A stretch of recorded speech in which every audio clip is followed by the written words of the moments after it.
Selamat datang kembali di pembahasan mendalam kita. Kali ini nih, kita mau kupas sesuatu yang saya yakin Anda juga sering banget alami. Momen ketika apa yang Anda lihat, Anda rasakan sendiri, itu kok rasanya beda banget ya sama angka-angka atau data statistik. Iya iya. Itu sering banget terjadi kan? Kayak perasaan kita bilang A, tapi data nunjukin B. Bisa bikin bingung, kadang malah bikin kita mikir, ini datanya bener nggak sih? Tepat. Dan ini nyambung banget sama aturan kedua dari tim Harvard yang mau kita bedah. Aturannya itu sederhana tapi dalam. Renungkan pengalaman pribadi Anda. Betul. Jadi fokus kita hari ini yaitu gimana caranya biar kita lebih bijak gitu ya waktu nemuin bentrokan antara pengalaman kita sama data. Kapan nih kita sebaiknya lebih percaya sama mata kepala sendiri?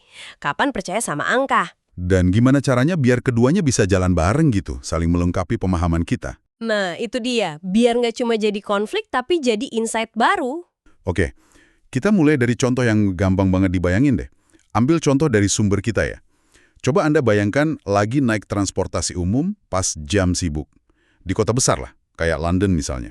Naik bus atau kereta, Wah, udah kebayang itu. Pasti penuh ya kan? penuh banget, desek-desekan, susah gerak, cari pegangan susah, apalagi dapat tempat duduk. Itu kan pengalaman yang nyata banget, kadang nggak nyaman dan nempel di ingatan. Iya kan? Nempel banget. Sensasi fisiknya, emosinya kerasa gitu. Tapi nah ini dia. Ada sisi lainnya. Ada data resmi misalnya dari Transport for London, TfL. Statistik mereka nunjukin gambaran yang wah beda jauh. Beda gimana tuh? Rata-rata nih ya, bus di London, termasuk yang tingkat itu, ternyata isinya cuma sekitar 12 orang aja dalam satu waktu. Tunggu. 12. Cuma 12 orang. Padahal kapasitas bus tingkat kan bisa 60 lebih. Betul, kapasitasnya bisa 62 atau lebih. Jomplang banget kan kedengerannya? Antara pengalaman kita sama data rata-rata mereka. Kok bisa cuma 12 rata-ratanya? Itu kedengerannya aneh banget dibanding pengalaman pribadi. Tapi kenapa sih statistik kayak gitu penting buat TfL? Nah, ini penting nih. Data rata-rata ini krusial banget buat mereka, buat perencanaan, buat operasi. Angka ini bantu mereka ngukur macam-macam. Biaya per penumpang, efisiensi rute, bahkan polusi penggunaan jalan. Oh, oke. Buat ngatur sistem besarnya ya. Iya, jadi meskipun buat kita yang naik pas jam sibuk rasanya aneh, angka itu vital buat mereka ngelola transportasi sekota London. Saya ngerti gunanya buat perencanaan, tapi tetap aja, kok bisa ya dua hal ini? Pengalaman kita yang penuh dan statistik yang bilang kosong sama-sama benar. Penjelasannya gimana? Intinya ada di apa yang diukur. Pengalaman Anda sebagai komuter itu ya 100% valid. Tapi, Tapi, tapi itu buat kondisi spesifik. Jam sibuk di rute padat yang biasa Anda lewati. Itu kayak foto close up dari momen puncak kepadatan. oke, jadi cuma pas ramenya aja. Sementara itu, statistik TfL tuh ngukurnya rata-rata. Di semua jaringan bus mereka, semua rute, termasuk yang sepi banget, dan sepanjang jam operasional. Oh, jadi termasuk pas tengah malam atau pas busnya balik ke Depok gitu. Persis. Pas busnya mungkin cuma isi beberapa orang atau malah kosong sama sekali, itu ikut dihitung. Makanya rata-ratanya jadi rendah. Ah, oke. Jadi kayak bandingin foto close up sama foto panorama dari atas ya. Sama-sama benar tapi skalanya beda. Pengalaman kita nangkep puncak, statistik nangkep rata-rata keseluruhan. Statistik itu pandangan mata burung, gambaran besar dari atas. Dua-duanya punya nilai, tapi fokusnya beda. Menarik. Jadi paham cara ngukurnya itu penting. Tapi ini jadi mikir lagi nih, kenapa ya pengalaman pribadi kita, meskipun nyata, kadang bisa bikin kita salah narik kesimpulan soal gambaran besarnya? Kenapa kita cenderung nganggap pengalaman kita itu udah mewakili semua? Nah, itu kita masuk ke bias kognitif namanya, realisme naif. Kita tuh secara alami mikir kalau cara kita lihat dunia ya emang begitu adanya dunia ini. Lupa kalau persepsi kita itu disaring lewat pengalaman kita sendiri, lingkungan kita. Iya juga ya. Contohnya mungkin pas pemilu kali ya. Kaget banget hasilnya beda jauh sama obrolan di grup WA atau di kantor. Mikirnya, kok bisa sih? Kan semua orang yang aku kenal milih si A. Bener banget. Padahal semua orang yang kita kenal itu ya cuma secuil, belum tentu wakilin semua pemilih. Kita tanpa sadar menggeneralisir. Ada lagi nih konsep dari Daniel Kahneman, namanya substitusi. Substitusi. Maksudnya gimana? Gampangnya gini, kalau kita ditanya pertanyaan susah yang butuh data, misalnya, sebesar apa sih resiko terorisme di negara kita? Otak kita tuh seringnya ngeganti pertanyaan itu jadi pertanyaan yang lebih gampang dijawab. Pertanyaan yang lebih gampang. Kayak gimana? Misalnya jadi apakah aku lagi merasa cemas soal terorisme atau aku barusan lihat berita serem soal terorisme nggak ya? Nah, jawaban buat pertanyaan gampang ini yang kita pakai buat jawab pertanyaan susah tadi. Kita mandelin statistik cepat. Statistik cepat. Istilah baru lagi nih. Iya, statistik cepat itu info yang muncul cepat di kepala kita, yang kerasa kuat emosinya, seringnya dari berita terakhir, atau pengalaman pribadi yang paling nempel. Beda sama statistik lambat. Statistik lambat itu berarti yang data beneran gitu ya, yang dikumpulin hati-hati. Tepat.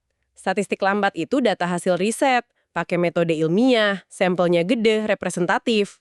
Prosesnya lama, hasilnya mungkin nggak seheboh berita, tapi biasanya lebih dekat ke gambaran besar yang objektif. Cuma ya itu, butuh usaha buat nyari dan memahaminya.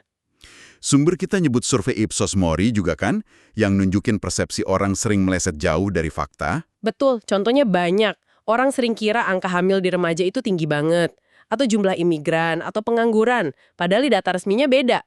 Diabetes juga. Atau pengguna Facebook sering dilebih-lebihin. Kenapa bisa gitu ya? Kok bisa melesetnya lumayan jauh gitu? Ini gara-gara statistik cepat tadi juga. Banget. Otak kita kan lebih gampang inget cerita yang dramatis, emosional, atau yang sering muncul di berita. Satu cerita sedih soal remaja hamil misalnya, lebih nempel daripada angka statistik yang bilang kasusnya sebenarnya turun. Oh iya benar juga. Kita lebih gampang ke-trigger sama cerita ya, daripada sama angka persenan. Nah, itu dia. Namanya juga bias ketersediaan. Kita nilai sesuatu sering terjadi atau enggak berdasarkan seberapa gampang contohnya muncul di kepala kita. Jadi, pengalaman pribadi kita plus berita yang suka fokus ke yang heboh atau negatif, itu bisa bikin persepsi kita agak miring dari data sebenarnya ya. Tapi, penting nih. Bukan berarti pengalaman pribadi itu salah dan statistik selalu benar loh ya. Kadang justru sebaliknya. Pengalaman kita bisa jadi alarm kalau ada yang aneh sama statistiknya. Nah, ini sisi lainnya. Kapan statistik bisa jadi masalah? Sumber kita ngasih contoh bagus soal metrik statistik yang malah bikin insentifnya jadi salah. Misalnya nih, rumah sakit ngukur kinerja dokter bedah dari tingkat keberhasilan operasi.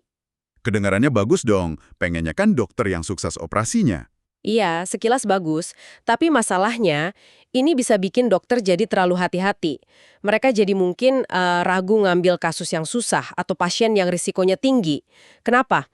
Takut nanti pasiennya kenapa-kenapa, terus statistik suksesnya jadi jelek. Waduh, jadi pasien yang paling butuh malah susah dapat penanganan. Bisa jadi gitu.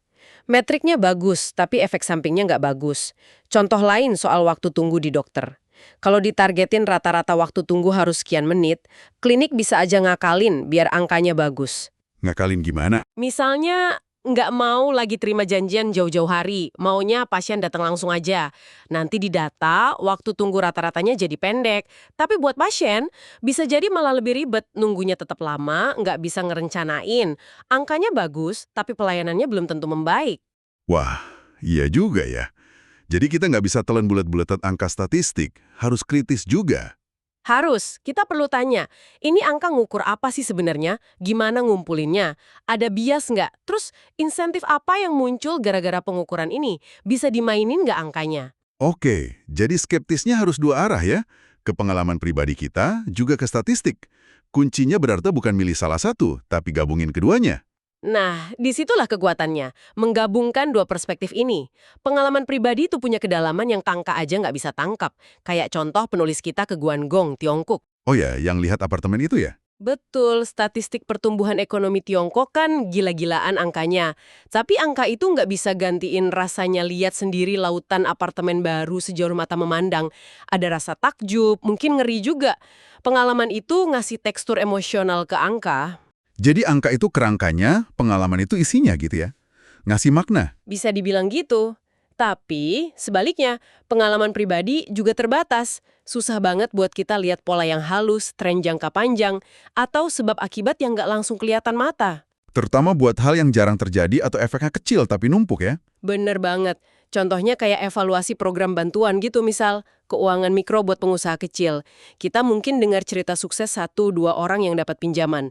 Itu inspiratif, valid. Tapi buat tahu dampaknya ke ribuan orang gimana? Nah, itu butuh statistik yang benar ya, kayak studi RCT yang disebut tadi, Randomized Controlled Trials. Itu gimana sih? RCT itu kayak standar emas buat ngukur efek suatu intervensi. Intinya, peneliti bagi peserta secara acak jadi 2 grup. Satu dapat intervensi, misal pinjaman mikro. Satunya lagi grup kontrol, nggak dapat. Terus dibandingin hasilnya. Oh, biar fair gitu ya bandinginnya. Iya. Nah, sumber kita bilang banyak RCT soal keuangan mikro nemuin hasil yang menarik. Seringkali ngasih bantuan tunai kecil yang nggak usah dibalikin, tapi ditambah pelatihan atau bimbingan, itu dampaknya lebih gede buat naikin pendapatan dibanding cuma ngasih pinjaman aja. Wah, itu temuan penting. Padahal mungkin banyak yang mikir, ya mending pinjaman lah daripada dikasih cuma-cuma. Nah, temuan kayak gitu susah banget dapetnya kalau cuma ngandelin cerita atau pengalaman beberapa orang. Efeknya mungkin nggak langsung kelihatan atau beda-beda tiap orang. Statistik skala besar bantu kita lihat pola keseluruhannya. Ada usaha bagus juga kan buat jembatanin data sama pengalaman ini. Proyek Dollar Street itu. Iya, Dollar Street itu keren banget.